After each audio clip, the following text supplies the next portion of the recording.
עושה שלום במרומיו, הוא יעשה שלום עלינו ועל כל ישראל ועל כל יושבי תבל, ואמרו, אמרו, amen.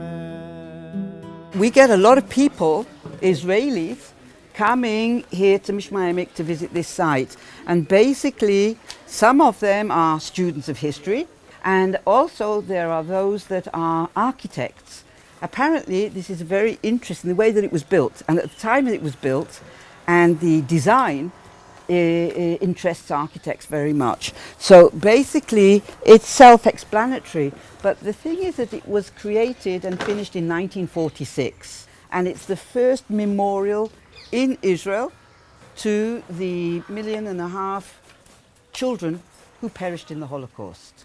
The sculptor was very much a feminist, you know, and when he created this lady, he made the arms a lot longer than people would normally have. Okay, and basically what he said was that women's arms were not long enough to protect their children. Okay, that's the point he was coming from.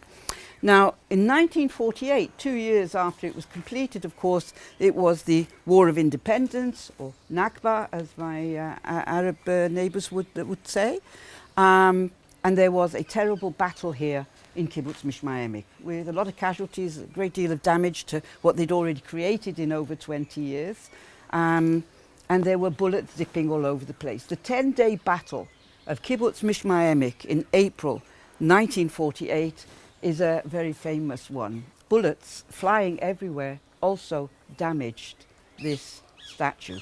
You will see here that there are holes, and these are actually bullet holes.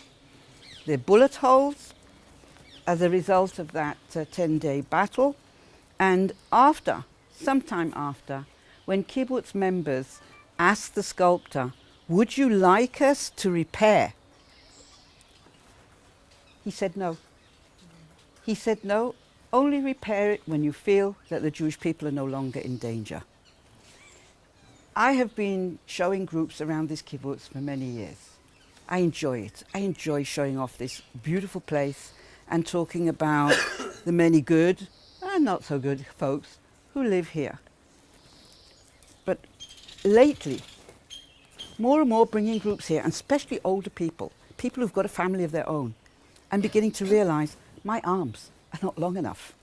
I can so identify now with the message of the sculptor.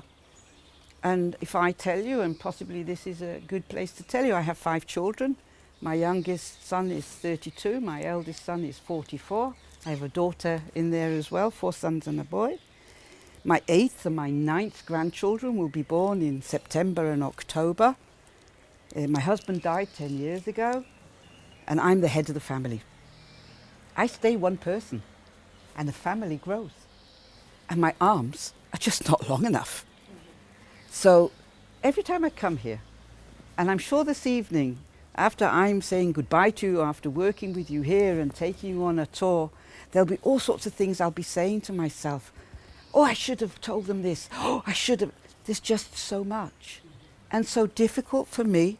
And so I try and see who are the folks I'm dealing with. What would we share in common? Because basically that's what Givat Chaviva is all about, is finding the area of commonality between people who see each other as being very different, have different narratives about same periods of time in history, but share a great deal as human beings, as people living in an area, as women without long arms that are long enough, and so on and so forth. It's so easy, isn't it, when you want to find those areas very quickly. And then it makes it much easier to start to talk about the things that are difficult to discuss.